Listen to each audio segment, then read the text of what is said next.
Damai sejahtera dari Tuhan Yesus Kristus melimpah bagi kita sekalian. Saudara-saudara dikasih Tuhan, kita telah membahas 10 kondisi hati sebagai reaksi atau respon kita terhadap kejadian yang di luar yang mempengaruhi kita atau yang menimpa kita. Antara lain adalah sakit hati, kesal hati, sedih hati, pedih hati, sesak hati, patah hati, hati yang masgul atau hati yang galau, kemudian hati yang khawatir, panas hati, dan hati yang iri. Nah, sekali ini kita akan membahas 7 kondisi hati, bukan akibat reaksi kita terhadap pengaruh dari luar kepada kita, tapi sebaliknya, inisiatif dari diri kita yang berdampak pada orang lain di luar kita, berdampak yang positif. Ini adalah 7 kondisi hati yang Tuhan Yesus tunjukkan dalam kehidupannya. Yang pertama adalah hati yang jujur. Apa itu karakter orang-orang yang berhati jujur? Orang yang berhati jujur, karakter yang pertama adalah dia memegang kebenaran sehingga dia juga mengatakan kebenaran dan melakukan kebenaran. Dilihat atau tidak dilihat oleh orang. Dalam Yesaya 33 ayat 15a berkata, orang yang hidup dalam kebenaran yang berbicara dengan jujur. Nah, karakter orang-orang jujur seperti ini, dia memegang dan hidup dalam kebenaran, itu mempunyai aura kejujuran, baik dalam profesinya maupun dalam kehidupan pribadinya. Dan orang-orang ini orang-orang yang bisa dipercaya. Kalau kita menitipkan sesuatu kepada orang ini, atau kita mencurahkan isi hati kita, kita merasa tenang dan aman, bahwa itu tidak akan bocor kemana-mana. Itu orang-orang yang bisa dipercaya. Yang kedua adalah apa yang dikatakannya sesuai dengan yang dimaksud. Tidak ada yang tersembunyi atau disembunyikan. Yang mengatakan apa yang ada dalam hatinya, dia katakan sesuai dengan yang dia maksud. Tidak ada dusta dalam orang ini. Dia mengatakan yang benar dan seluruh kebenaran, tiada yang lain selain kebenaran. Dalam bahasa Inggris yang dikatakan telling the truth and the whole truth, nothing but the truth. Saya kasih satu contoh. Jika di meja ada gelas, ada piring, ada handphone. Si A ditanya, ada apa di atas meja? Dia katakan ada gelas. Ya benar. Sementara si B ditanya, ada apa di atas meja? Dia katakan ada gelas, ada piring, ada handphone. Siapa di sini yang mengatakan kebenaran? Dan seluruh kebenaran, tiada yang lain selain kebenaran. Si B. Tidak ada dusta yang berasal dari kebenaran. 1 Yohanes 2 ayat 21. Oh, tapi dia tidak berdusta, Pak. Dia kan mengatakan ada gelas memang. Ya, tapi dia tidak katakan ada piring dan tidak ada handphone. Karena itu nanti bisa menjadi misleading. Orang bisa salah pengertian. Yang berikutnya adalah orang yang mengatakan sesuai dengan yang maksudnya, selain tidak berdosa, dia tidak munafik. Karena apa yang dikatakan, itu juga yang dia lakukan. Jangan sampai sebagai orang tua, kita katakan kepada anak kita, nasihat, nanti kalau kamu menikah, kamu harus menghormati istri kamu. Padahal anak kita melihat bahwa bapaknya ini tidak menghormati ibunya, malah sering meremehkannya. Nah, itulah yang munafik. Nasihat yang diberikan itu tidak sesuai dengan apa yang dimaksud. Tidak juga mencari muka. Asal bapak senang. Menjilat pada atasan. Tidak ikhlas. Itu menunjukkan tidak jujur. Nah, kita lihatlah murid-murid Tuhan Yesus. Waktu merasakan kejujuran dari Tuhan Yesus. Jadi yang merasakan kejujuran itu adalah orang di luar kita. Dalam Lukas 20 ayat 21 dikatakan, Guru, kami tahu bahwa segala perkataan dan pengajaranmu benar. Dan engkau tidak mencari muka. Melainkan dengan jujur mengajar jalan Allah. Jadi murid-murid itu merasakan kejujuran Tuhan Yesus. Saat Tuhan Yesus menerangkan mengenai firman Tuhan. Itu dengan jujur. Bukan mencari muka. Karena memang ada orang yang menyampaikan firman Tuhan.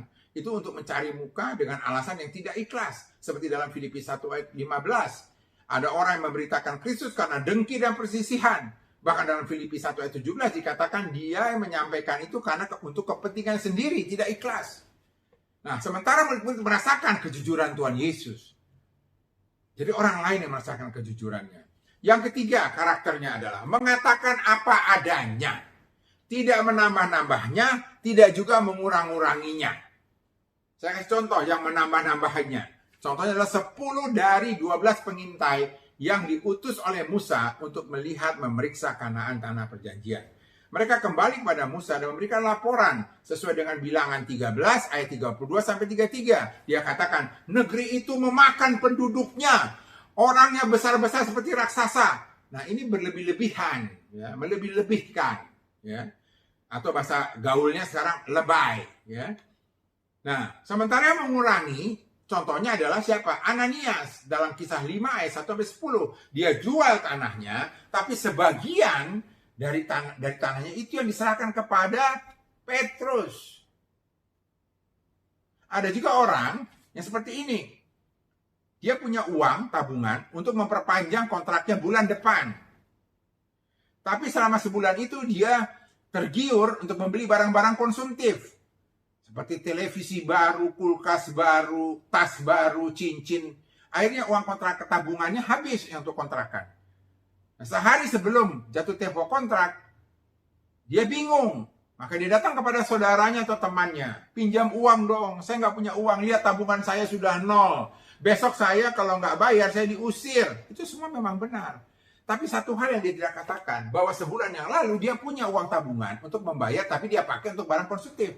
Nah, itu tipe-tipe orang yang tidak jujur, mengatakan tidak apa adanya. Itulah 3 karakter orang jujur. Nah, sekarang pertanyaannya, mengapa kok sampai ada orang tidak jujur? Mengapa sampai orang tidak ada jujur? Yang pertama adalah, karena dia membenci korbannya. Dalam Amsal 26 ayat 28 dikatakan, lidah dusta membenci korbannya. Kenapa lidah dusta membenci korbannya? Saya berikan contoh. Kalau saya menyampaikan kepada seseorang bukan yang benar, maka orang itu tidak mendapatkan kebenaran. Dia mendapat informasi yang salah. Maka dia bertindak, mengambil keputusan berdasarkan dasar informasi yang salah. Akibatnya apa? Dia akan terjerumus. Jadi kita menjerumuskan korban kita dengan memberikan informasi yang salah, bukan yang benar. Karena dusta yang kita sampaikan. Ditanya, di ujung jalan situ ada razia polisi nggak? Oh, tidak ada. Padahal ada. Ini orang berdusta. Nah, akibatnya apa? Penumpang motor ini, karena dia menganggap tidak ada razia, dia jalan terus sampai di sana, di razia, nggak punya SIM, ditangkap. Nah, itulah menjerumuskan namanya. Walaupun naik motor tidak pakai SIM juga salah. Tapi di sini maksud saya adalah menunjukkan bahwa informasi yang salah itu yang dipakai oleh orang itu mengambil keputusan sehingga dia jadi terjerumus. Yang kedua, apa yang menyebabkan orang tidak jujur? Dia menutupi kekurangannya yang akan mengancam eksistensinya, mengancam keberadaannya. Karena kalau sampai diketahui orang kekurangannya, itu berdampak buruk bagi dirinya. Sementara kalau dia menutupi kekurangannya, itu akan mendapatkan keuntungan. Dia akan mendapat keuntungan. Contohnya, dalam lamaran bekerja, saya selalu menyatakan, orang-orang selalu menyampaikan hal yang baik-baiknya, tapi tidak pernah menyampaikan kekurangannya. Sehingga nanti yang menerima lamaran itu, setelah diterima jadi karyawan, kaget-kaget. Lah, kok begini kualitasnya? Atau yang lain adalah contohnya begini. Dalam kita membuat proposal usaha, kita datang ke bank atau kita datang ke investor, penyandang dana. Selalu yang bagus-bagus kita ceritakan mengenai bisnis itu atau usaha itu. Tapi kita tidak pernah mengatakan sejujurnya kekurangan-kekurangan apa dari usaha ini. Karena kalau saya sampaikan, itu akan berdampak buruk, akan ditolak proposalnya. Jadi lebih baik semua kekurangan di dalam bisnis itu saya tutupi. Supaya saya dapat investor, dapat dana. Contohnya seperti itu.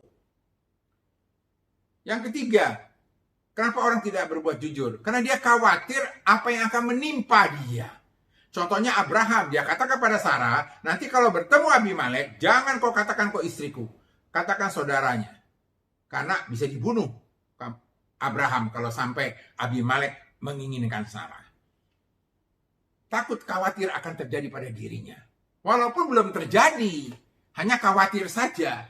Baru tingkat khawatir. Seorang supir naik mobil, nyerempet truk, penyok mobilnya, pulang ke rumah.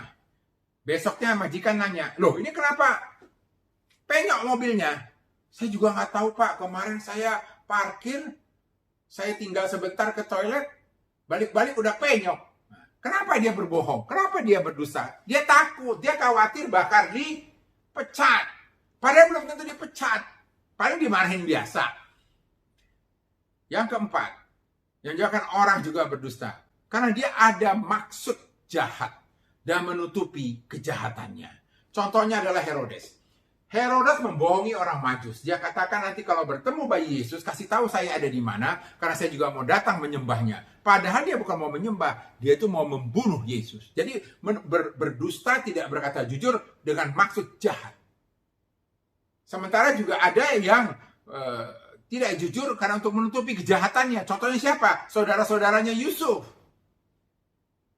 Saat datang kepada bapaknya Yakub, ditanya mana Yusuf, dia bawa pakaiannya Yusuf, dia tunjukkan pada Yakub, sudah berdarah-darah, sehingga walaupun mereka tidak bicara memberitahukan kepada Yakub, tapi berhubung informasi salah yang disampaikan, yaitu baju ya Yusuf yang berlumuran darah, dikiranya Yakub itu darahnya Yusuf yang ya saat itu belum ada DNA, pemeriksaan DNA, dia cuma lihat darah, dikiranya Yakub ini adalah darahnya Yusuf yang habis dimakan binatang buas. Padahal itu baju dicelupkan ke darah kambing oleh saudaranya Yusuf. Dalam kehidupan kita sehari-hari juga ada banyak kejadian yang orang tidak jujur karena ada maksud jahat. Contohnya apa? Dia ingin jadi pejabat, ya, ingin jadi kepala daerah supaya dia bisa korupsi. Tapi dia kampanyenya begini, kita akan berantas korupsi. Ini sudah saatnya kabupaten ini atau provinsi ini bebas dari korupsi. Sehingga semua rakyat melihat, wah si bapak ini anti korupsi. Begitu dipilih dia menang, dia sebenarnya justru ingin korupsi. Untuk menutupi kejahatannya. Untuk punya maksud jahat. Sementara untuk menutupi kejahatannya, contohnya seorang koruptor, penggemar mobil mewah, dia beli mobil mewah. Tapi kalau dia parkir di rumahnya, takut ketangkap KPK. Jadi dia hanya pakai di hari libur.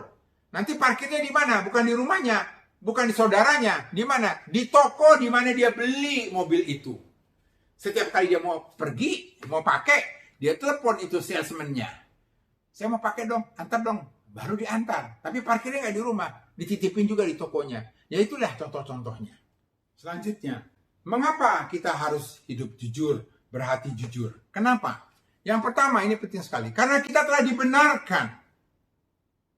Kita telah dibenarkan dalam Roma 3 ayat 23 sampai 24 berkata, karena semua orang telah berbuat dosa dan telah kehilangan kemuliaan Allah dan oleh kasih karunia telah dibenarkan dengan cuma-cuma karena penebusan dalam Kristus Yesus.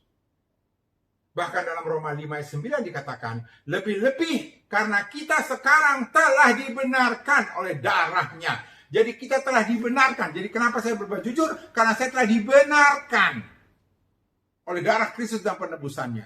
Nah, apa respon kita? Kalau kita benar-benar sudah dibenarkan oleh darah Kristus dan oleh penebusannya, apakah kita menerimanya? Apakah kita menghargainya? Apakah kita menghormati darah Kristus dan penebusannya? Kalau jawabannya iya, apa respon kita terhadap itu? Yang pertama, hiduplah dalam kebenaran. Kebenaran yang sudah Tuhan berikan kepada kita melalui darahnya dan penebusannya. Itu cara kita menghargainya. Menghormati dan menerimanya. Hidup di dalam kebenaran yang sudah diberikan. Nah, kalau saya hidup dalam kebenaran, sesuai dengan Yesaya 33 ayat 15a, dikatakan, orang yang hidup dalam kebenaran, yang berbicara dengan jujur. Itu responnya. Jadi respon yang pertama adalah hidup dalam kebenaran. Dan kalau hidup dalam kebenaran, maka saya akan berkata jujur. Dan yang ketiga, sesuai dengan 1 Yohanes 2:21, saya tidak akan lagi berdusta. Karena tidak ada dusta yang berasal dari kebenaran. Jadi saudaraku, setiap kali saudara berdusta atau tidak jujur, ingatlah saat itu kita sedang tidak menghargai, menghormati darah Kristus dan penebusannya. Itulah sebabnya kita harus bersikap jujur, hidup jujur. Karena kita setiap saat menghargai, menghormati, menerima darah Kristus dan penebusannya. Sehingga saya harus hidup dalam kebenaran, yang pertama. Sehingga saya berkata jujur, dan tidak ada lagi dusta. Itu yang pertama, kenapa saya harus jujur. Yang kedua, sesuai dengan Amsal 3:32 dikatakan, dengan orang jujurlah ia Allah bergaul erat. Jadi saya berbuat jujur karena saya ingin bergaul erat dengan Allah. Contohnya adalah dalam Nuh, dalam Kejadian 6 ayat 9. Nuh adalah seorang yang benar dan tidak bercela di antara orang-orang sezamannya. Dan Nuh itu hidup bergaul dengan Allah. Apa arti kata bergaul erat itu? Bergaul itu adalah menikmati kebersamaan. Baik dalam kuantitas maupun kualitasnya, terutama kualitasnya. Cocok. Kalau saya bergaul dengan istri saya, artinya apa? Saya bergaul dengan istri saya. Artinya saya menikmati kebersamaan dengan istri saya. Baik dari segi kualitasnya maupun dari segi jumlahnya. Karena saya cocok sama istri saya. Contoh yang lain dalam Ayub 1 ayat 1 dikatakan, ada seorang laki-laki di tanah Uz bernama Ayub. Orang itu saleh dan jujur. Apa yang terjadi antara Allah dan Ayub? Dalam Ayub 29 ayat 2-5, Ayub mengatakan begini, kiranya aku seperti dalam bulan-bulan yang silam. Dan seterusnya, seperti ketika aku mengalami masa remajaku, ketika Allah bergaul karib dengan aku dalam kemah. Jadi Ayub Nuh itu menikmati kebersamaan dengan Allah. Karena cocok. Itu alasannya. Kenapa ingin melakukan kejujuran. Yang ketiga, kenapa saya harus berhati jujur? Karena doa orang jujur dikenannya.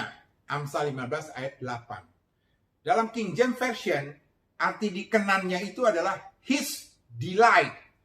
Atau terjemahan bebasnya adalah kesukaan, kesenangan. Jadi doa orang jujur itu kesukaannya Tuhan, kesenangannya Tuhan. Masih ingat Amsal 15 ayat 29 yang mengatakan doa orang benar didengarnya. Ingat, orang benar itu identik dengan orang jujur. Seperti Yesaya 33 ayat 15a. Orang yang hidup dalam kebenaran yang berbicara dengan jujur. Jadi orang-orang yang jujur itu doanya bukan hanya didengar oleh Tuhan, tapi kesukaan Tuhan. Kesenangannya Tuhan. Yang keempat, kenapa saya harus berhati jujur? Sesuai dengan Amsal 16 ayat 13. Orang yang berbicara jujur dikasihinya. Orang yang berbicara jujur dikasihinya. Dalam Amsal 15 ayat 9 dikatakan begini. Jalan orang fasik adalah kekejian bagi Tuhan. Tetapi siapa mengejar kebenaran, itu dikasihinya. Karena orang yang mengejar kebenaran, itu orang yang jujur akan dikasihinya. Kenapa dikasihinya, Pak? Ya jelas. Tuhan bergaul erat, bergaul karib dengannya. Dan doa itu adalah komunikasi saya dengan Tuhan. Itu menyukakan Tuhan, kesenangannya Tuhan. Ya jelas orang-orang seperti dikasihi Tuhan. Yang kelima, dalam Amsal 2 ayat 7 dikatakan, ia menyediakan pertolongan bagi orang jujur.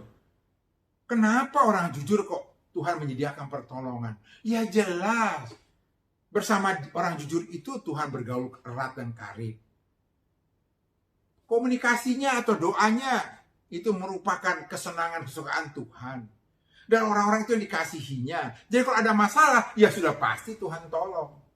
Bahkan dalam 1 Yohanes 2:29 dikatakan, jikalau kamu tahu bahwa ia, yaitu Yesus, adalah benar, kamu harus tahu juga bahwa setiap orang yang berbuat kebenaran, melakukan kebenaran, itu lahir daripada Kristus. 1 Yohanes 3:10 mengatakan, inilah tandanya anak-anak Allah dan anak-anak iblis. Setiap orang yang tidak berbuat kebenaran tidak berasal dari Allah. Artinya apa? Orang yang berbuat kebenaran itu berasal dari Allah. Dalam 1 Yohanes 2 ayat 29 dikatakan, yang berbuat kebenaran lahir dari Kristus. Ya jelas, orang yang lahir dari Kristus, dari Allah karena melakukan kebenaran, ya sudah pasti ditolongnya kalau ada masalah. Gitu. Itu 5 hal kenapa saya harus berbuat dan hidup serta berhati jujur. Nah sekarang apa akibatnya kalau sampai-sampai saya tidak hidup jujur? Apa akibatnya kalau saya tidak hidup jujur? Yang pertama adalah di dalam Mazmur 5 ayat 6 dikatakan, pembual tidak tahan di depan matamu. Pembohong, pendusta yang tidak jujur itu tidak tahan di hadapan mata Tuhan. Kenapa? Saya kasih satu ilustrasi begini. Saya seorang karyawan di satu perusahaan misalnya. Lalu saya punya direktur. Lalu saya bicara kepada direktur itu begini. Pak, Bapak tahu, saya ini bos loh di perusahaan ini. Saya yang menentukan kebijakan. Saudara berani ngomong gitu ke direktur saudara? Gak berani. Kenapa? Karena saudara tahu bahwa si bos itu tahu siapa Anda. Jadi saat Anda katakan Anda jadi bos di sini, itu kan satu dusta, satu kebohongan. Gak berani Anda ngomong begitu depan direktur saudara. Saudara bisa dipecat. Itu sebabnya orang yang berdusta di hadapan Tuhan, saudara tahu, Tuhan tuh tahu bahwa saudara berdusta. Maka saudara tidak akan tahan. Nah itu sebabnya dalam yang kedua, akibat orang yang berdusta, tertulis dalam Mazmur 5 ayat 7, sambungannya. Engkau membinasakan orang-orang yang berkata bohong. Karena ini orang kurang ajar banget kan. Kalau sama direktur tadi kita ngomong begitu, dipecat sama direkturnya. Loh saya direktur, kamu karyawan ngaku-ngaku bos. Pecat. Nah di hadapan Tuhan kita berdosa seperti itu. Menurut Mazmur 5 ayat 7 apa? Engkau membinasakan orang-orang yang berkata bohong. Di hadapan Tuhan. Itu contohnya siapa? Ananias dalam Kisah 5 ayat 1-10. Tanahnya dijual, hanya sebagian diberikan kepada Petrus. Akhirnya Petrus berkata apa? Engkau mendustai Roh Kudus. Mati langsung Ananias. Yang ketiga, apa akibatnya bagi orang-orang yang berdusta? Dalam Amsal 14 ayat 25 dikatakan, tapi siapa menyembur-nyemburkan kebohongan? Jadi menyembur-nyemburkan, jadi bukan sekali, berkali-kali. Siapa yang menyembur-nyemburkan kebohongan adalah pengkhianat. Kenapa pengkhianat? Ya karena tadi masih ingat, kalau dia memberi kebohongan pada orang, artinya berkali-kali dia memberikan informasi yang salah kepada orang ini. Tidak ada satupun kebenaran yang disampaikan kepada orang ini. Selalu yang bohong. Jadi seseorang itu, korbannya, itu menerima semua informasi yang salah. Bukan sekali, karena dikatakan sini menyembur-nyemburkan. Jadi orang ini menerima semua informasi salah. Hoax terus menerus. Itu pengkhianat. Makanya penyebar hoax dikatakan zaman sekarang pengkhianat bangsa. Ya itu tadi. Dia memberikan informasi yang salah semua, sehingga nanti kita mengambil keputusan, kesimpulan jadi salah. Karena dasarnya salah. Itu pengkhianat. Mengkhianati saya. Saya mengambil keputusan yang salah gara-gara kamu menyampaikan semua informasi yang salah kepada saya. Itu pengkhianat. Karena nanti saya jadi hancur akibatnya. Nah, itu sebabnya dalam Amsal 26 ayat 28 dikatakan, lidah yang dusta itu membenci korbannya. Dan mulut yang licin datangkan kehancuran. Karena kalau semua informasi salah itu sampai kepada saya berkali-kali, sehingga saya mengambil keputusan yang salah terus, akhirnya saya hancur. Itu. Nah bagi orang-orang yang sedemikian rupa, yang keempat akibatnya apa Tuhan katakan dalam Mazmur 63 ayat 12. Karena mulut orang-orang yang mengatakan dusta itu akan disumbat Tuhan. Akan disumbat oleh Tuhan. Karena dia membawa kehancuran bagi orang lain. Itu sebabnya di zaman sekarang yang bolak-balik membuat hoax, pengkhianat itu harus dibungkam mulutnya, disumbat, ditangkap, dimasukin ke penjara supaya stop hoaxnya, supaya stop ujaran kebenciannya, supaya stop semua kebohongannya. Maka Tuhan akan sumbat. Mazmur 63 ayat 12. Yang kelima, Amsal 12 ayat 22. Orang yang dusta bibirnya adalah kekejian bagi Tuhan. Jadi saudara bisa bayangkan, orang yang berdusta itu kekejian. Jadi orang itu keji di hadapan Tuhan. Saudara mengerti atau tidak artinya keji? Kamus Bahasa Indonesia mengatakan kekejian itu apa? Apa itu kekejian? Itu adalah satu kebusukan, kenajisan, sangat buruk sekali.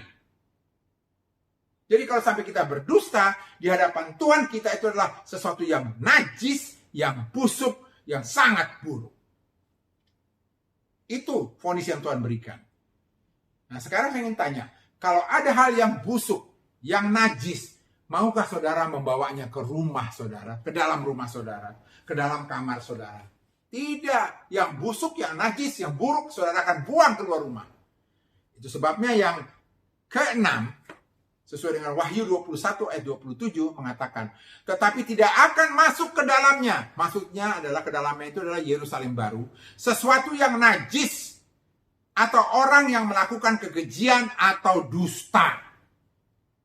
Jadi kalau yang berdusta itu adalah kekejian bagi Tuhan, kebusukan, kenajisan, keburukan, itu tidak akan masuk dalam Yerusalem baru. Dan yang terakhir, yang ketujuh, sesuai dengan Wahyu 22 ayat 15. Setiap orang yang mencintai dusta dan yang melakukannya akan tinggal di luar. Tidak akan masuk di luar. Seperti sampah tadi. Nggak akan kita bawa masuk ke dalam rumah kita. Kita akan buang jauh-jauh. Apalagi masuk ke kamar kita. Tidak mau kita buang jauh-jauh. Jadi orang yang berdusta, yang melakukan kekejian itu akan Tuhan taruh di luar.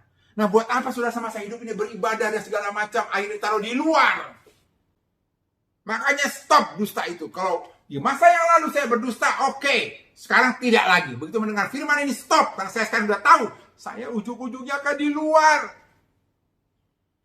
Dan ingat, Tuhan melihat hati. Tuhan yang tahu. Nah, saudara, karena kita tidak mau, tidak tahan di hadapan mata Tuhan, apalagi saat Tuhan nanti datang. Dan saya tidak mau dibinasakan oleh Tuhan karena kebohongan. Saya juga tidak mau dianggap oleh Tuhan menjadi pengkhianat karena menyembur-nyemburkan kebohongan. Dan saya tidak mau juga disumbat mulut saya karena saya mengatakan dusta. Dan saya juga tidak mau menjadi kekejian di hadapan Tuhan, jadi kenajisan, kebusukan karena saya berdusta. Dan saya juga tidak mau, yang keenam, tidak bisa masuk Yerusalem baru. Bahkan yang terakhir, yang ketujuh, saya juga tidak mau tinggal di luar. Tapi sebaliknya sekarang saya mau bergaul erat karib dengan Tuhan. Doa saya menjadi kesenangan, kesukaan Tuhan. Tuhan mengasihi saya. Dan ia menyediakan pertolongan bagi saya. Itu yang saya mau. Maka saya saat ini, hari ini juga, setelah mendengar firman Tuhan ini, saya memutuskan ingin hidup jujur. Tapi Tuhan, bagaimana caranya saya ingin hidup jujur? Saya ingin hidup jujur, bagaimana caranya Tuhan? Bagaimana saya ingin menjadi hidup jujur? Yang pertama, turuti firman-Nya. 1 Yohanes 2 ayat 5. Barang siapa turuti firman-Nya atau taat, di dalam orang itu sungguh sudah sempurna kasih Allah. Dengan itulah kita ketahui bahwa kita ada di dalam Dia. Jadi kalau saya taat, saya tahu saya ada di dalam Kristus.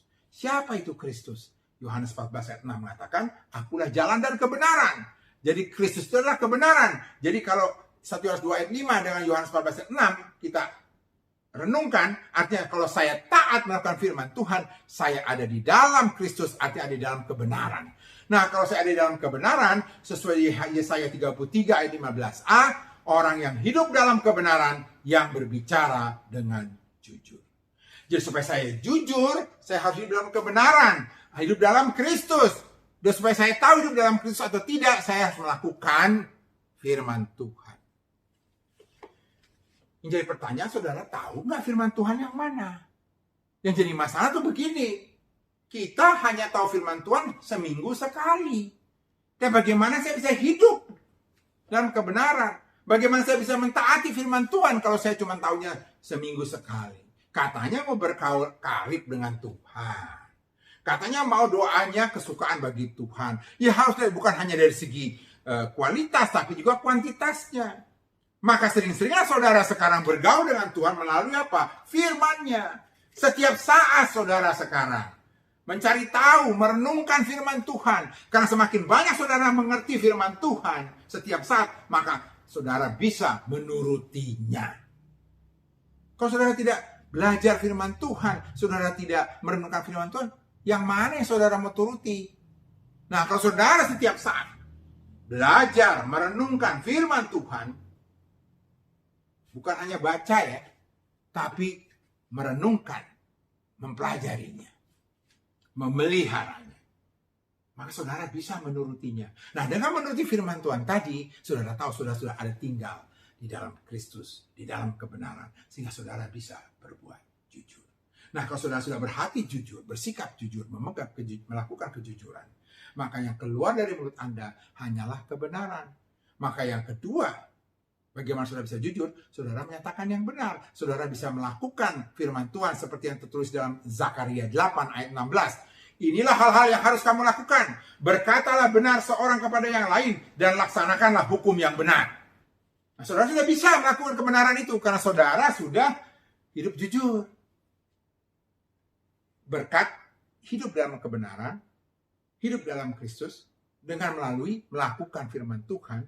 Karena saudara setiap saat merenungkan firman Tuhan. Sehingga saudara tahu yang mana dituruti. Nah, dengan saudara berkata benar, maka saudara juga bisa melakukan 1 Yohanes 2 ayat 21. Tidak ada lagi dusta yang berasal dari kebenaran. Jadi saudara yang keluarkan dari mulut saudara hal yang benar. Tidak ada dari dusta. Nah, kalau sudah tidak ada dusta, maka saudara bisa melakukan yang ketiga, yaitu Yakobus 3 ayat 14. Janganlah berdusta melawan kebenaran. Tidak lagi saudara akan berdusta melawan kebenaran. Karena saudara sudah hidup dalam kebenaran, sudah jadi jujur, mengatakan yang benar, maka tidak lagi ada dusta. Nah, kalau sudah tidak ada lagi dusta dalam hidup saudara, maka saudara bisa melakukanlah Amsal 13 ayat 5. Yaitu apa? Itulah sebabnya aku hidup jujur, sesuai dengan segala titahmu. Segala jalan dusta aku benci. Sekarang bukan saja saudara tidak bisa melakukan dusta, saudara membenci dusta itu. Hidup dalam kebenaran melalui ketaatan firman Tuhan, kan saudara setiap saat belajar firman Tuhan. Sehingga keluar yang kedua, mengatakan hanya yang benar. Yang ketiga, saudara tidak lagi berdusta, karena saudara sudah membenci dusta. Nah, untuk menjaga saudara tetap membenci dusta, yang keempat yang saudara lakukan, berdoa memohon pada Tuhan, sesuai dengan Mazmur 120 ayat 2. 120 ayat 2. Begini firman Tuhan. Ya Tuhan, lepaskanlah aku daripada bibir dusta, daripada lidah penipu. Itu jadi doanya. Karena saudara sudah membenci itu dusta. Maka doa saudara sekarang, minta kepada Tuhan, Tuhan lepaskan aku dari bibir dusta dan dari lidah penipu. Yang keempat itu. Yang terakhir. Seringkali kita mengalami dilema dalam hidup. Ada sesuatu kabar buruk yang harus saya sampaikan pada seseorang. Tapi kalau saya sampaikan takut kejadiannya malah jadi lebih buruk. Sehingga saudara berbohong. Makanya ada orang katakan begini. Ya, saya berbohong demi kebaikan. Nggak ada berbohong demi kebaikan. Berbohong itu kekejian di hadapan Tuhan. Kok kebaikan. Maka inilah, saudara mengalami dilema seperti itu, lakukanlah Amsal 2 ayat 7-9. Minta pertolongan, karena Tuhan katakan, ia menyediakan pertolongan bagi orang yang jujur. Jadi perisai bagi orang-orang yang tak bercela lakunya, sambil menjaga jalan keadilan dan memelihara jalan orang-orangnya yang setia. Maka engkau akan mengerti tentang kebenaran, keadilan, dan kejujuran. Jadi minta tolong Tuhan, ini ada berita buruk yang saya sampaikan. Saya ingin hidup jujur, saya tidak mau Tuhan ada bibir dusta dan lidah penipu. Maka Tuhan akan memberikan pengertian mengenai kejujuran. Sehingga saudara bisa menyampaikan berita buruk itu dengan jujur. Saya memberi contoh. Seorang direktur nanya ke bawahannya. Itu Dek, bagaimana itu proyeknya? Udah sampai mana? Sudah hampir setahun kok belum selesai-selesai itu proyek. Bagaimana kejadiannya? Saudara tahu proyek itu sudah gagal. Tapi kalau saudara sampaikan di akhir tahun bahwa proyek ini gagal, saudara khawatir, saudara tidak akan dapat bonus, atau saudara bahkan bakal di PHK. Maka saudara bilang, ditunda Pak sampai tahun depan. Padahal saudara tahu proyek itu gagal. Cuma berhubung akhir tahun, saudara takut. Nah, kalau orang yang sudah jujur, dia minta hikmat Tuhan. Dia kan bisa berkata begini pada bosnya. Proyek itu Pak, saya kebetulan saya mau melaporkan. Saya sudah melakukan A, B, C, D, E. Udah benar kan nih Pak A, B, C, D, E? Sudah. Loh, sudah benar kenapa gagal proyeknya Pak? Di mana salah saya Pak? Si bosnya juga akan bingung. Udah benar kok, kenapa gagal? Atau saya katakan begini. Bagaimana keadaan proyeknya? Saya mau lapor Pak. Saya sudah melakukan A, B, C, D, E. Ada yang salah nggak? Si bos bilang, salah. Jangan kamu lakukan D. Kalau kamu kan lakukan D, ini proyek bisa batal. Nah, kalau saya sudah melakukannya, sudah dengan jujur katakan, oh gitu Pak. Aduh Pak, saya lakukan yang D ini. Satu kesalahan fatal Pak. Saya mohon maaf Pak. Aduh Pak, saya lalai. Saya ceroboh. Maafkan saya Pak. Beri kesempatan lagi pada saya untuk memperbaikinya Pak. Sehingga tahun depan bisa saya eksekusi dengan baik proyeknya. dan tidak gagal lagi. Saya benar-benar belajar dari sini, Pak. Bisakah berkata begitu? Ingat, kejujuran itu berdampak kepada orang lain. Si bos melihat anak buahnya yang jujur, dia lebih penting mencari orang yang jujur. Saya lebih suka bukan orang pintar sebelah saya, tapi pembohong, pendusta. Saya lebih baik orang sebelah saya itu mungkin tidak sepintar itu, asal jujur. Saya aman. Kalau pendusta di sebelah saya, berbahaya. Saya bisa nanti melakukan hal-hal yang salah. Yang kelima, supaya saudara bisa hidup jujur, adalah hidup dengan tulus. Kita akan bahas ini di kesempatan lain mengenai hidup yang tulus. Jadi saudaraku, dengan kita berhati jujur, bersikap jujur, berkata jujur, hidup jujur, maka dari mulut kita akan keluar yang benar, bukan dusta. Sehingga orang lain yang akan merasakan kejujuran kita karena mereka mendapatkan kebenaran, mereka dapat merasakan kebenaran, sehingga mereka dapat mengambil keputusan yang benar. Jadi sekali lagi, kehidupan kita yang jujur, hati yang jujur, perkataan yang jujur, sikap yang jujur, hidup yang jujur, itu akan berdampak positif kepada orang lain, karena mereka akan mendapatkan hal yang benar, bukan dusta, sehingga mereka pun mengambil keputusan berdasarkan kebenaran. Jadi orang lain akan merasakannya. Kiranya Tuhan memberkati kita sekalian. Haleluya.